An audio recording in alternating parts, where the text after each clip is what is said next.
Hello बच्चों, कैसे हो आप। हर घर पाठशाला में आपका स्वागत है।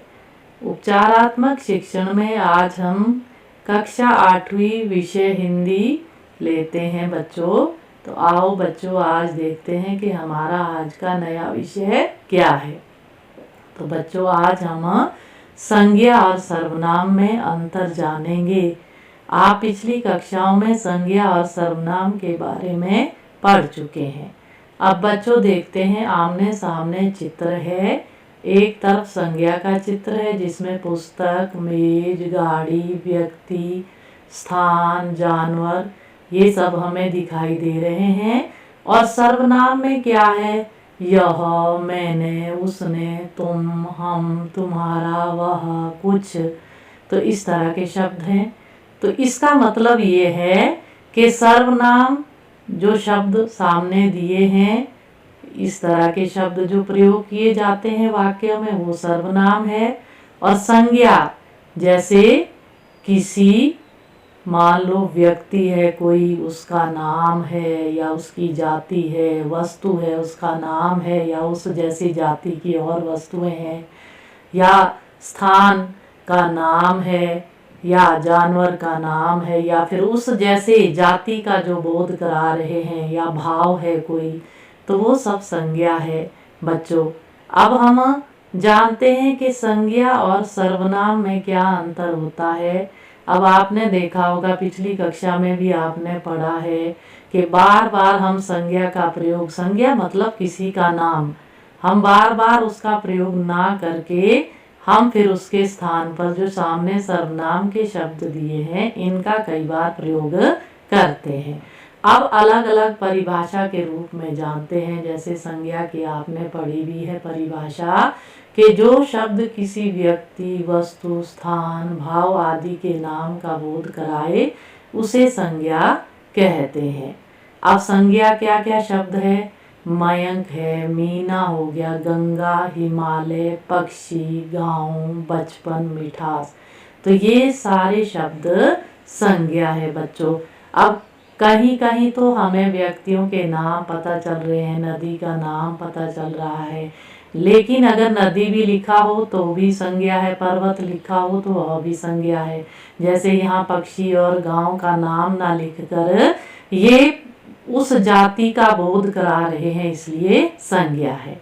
अब बच्चों जानते हैं अगला सर्वनाम, कि सर्वनाम किसे कहते हैं। अब परिभाषा में इसको बांधते हैं। पुनरुक्ति दोष दूर करने के लिए संज्ञा के स्थान पर प्रयुक्त होने वाले शब्द सर्वनाम कहलाते हैं। जैसे सर्वनाम कौन कौन से होते हैं? मैं, तू, यह, आप, वह, कोई, कुछ, कौन, क्या, जो। अब पुनरुक्ति दोष क्या है?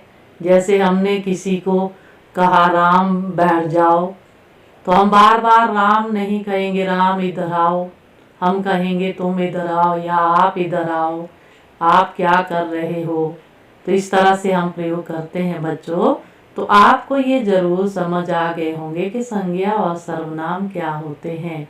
संज्ञा के स्थान पर जो शब्द प्रयोग किए जाते हैं वही सर्वनाम होते हैं। तो ये बात आपको पता चल गई होगी बच्चों। जो संज्ञाएं होती है वो अनंत होती है और सर्वनाम सीमित होते हैं। ये बात आपको पता होनी चाहिए, क्योंकि संज्ञाएं तो आपको पता है कि अब कितनी नदियों के नाम हो गए या व्यक्तियों के नाम असंख्य हो गए, वो सब संज्ञाएं होती है। किसी के नाम, किसी भाव को बताने वाले शब्द हो गए, वो सब संज्ञाएं हैं बच्चों।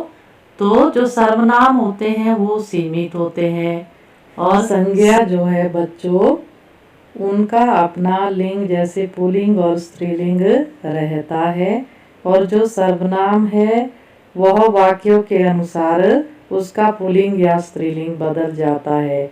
जैसे मान लो सर्वनाम में मैं पढ़ती हूँ, मैं पढ़ता हूँ, तो वह वाक्य के अनुसार बदल रहा है, उसका कोई अपना पुल्लिंग और स्त्रीलिंग नहीं है। जबकि संज्ञाएं पुल्लिंग और स्त्रीलिंग रहती है। जैसे जो पुरुष जाति का बोध करा रहे हैं नाम, वो पुल्लिंग में आ जाते हैं, जो स्त्री जाति का वो स्त्रीलिंग। जैसे नदियों के नाम, कुछ नाम जो है स्त्रीलिंग में आ जाएंगे, पहाड़ों के नाम वो पुल्लिंग में आ जाएंगे। तो इस तरह से बच्चों जो संज्ञा और सर्वनाम है उनमें अंतर रहता है।